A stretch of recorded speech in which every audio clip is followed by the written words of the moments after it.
Hello, Democrats.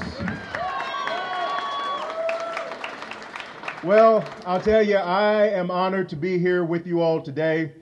If somebody would have told me that I would be standing here today as the vice president of the Young Democrats of America, if somebody would have said that in January, I would have laughed. And my wife, Victoria, probably would have said some not too kind words to you about my jumping into a national race. But the reason that I am able to stand here today, having been elected vice president of the Young Democrats of America by the largest margin of victory in the 77-year history of that organization,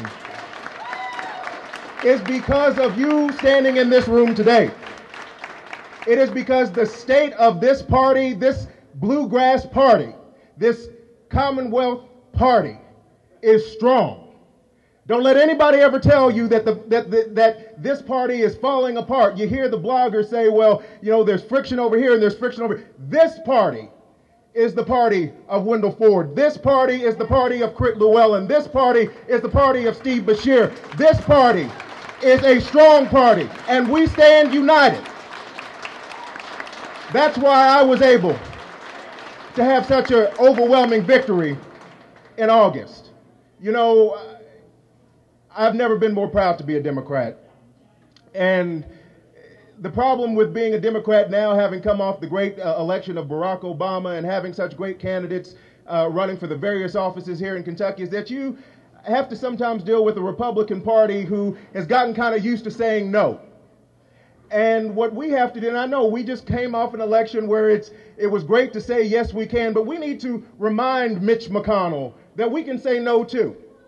That we can say no to a Republican vision of this country that seeks to divide us and not unite us. We can say no to a Republican vision of this country that seeks to give more to the rich and take away from the poor.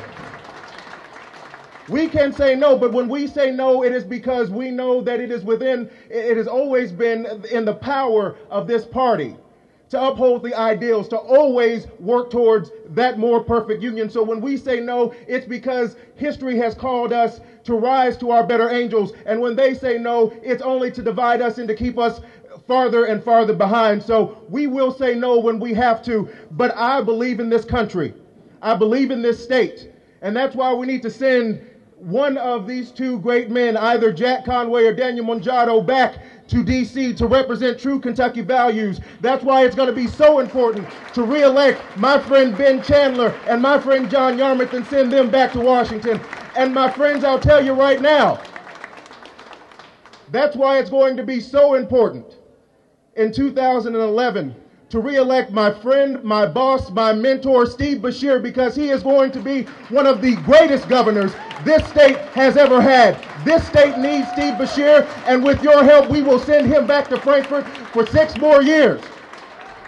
So, my question to you is, are you fired up?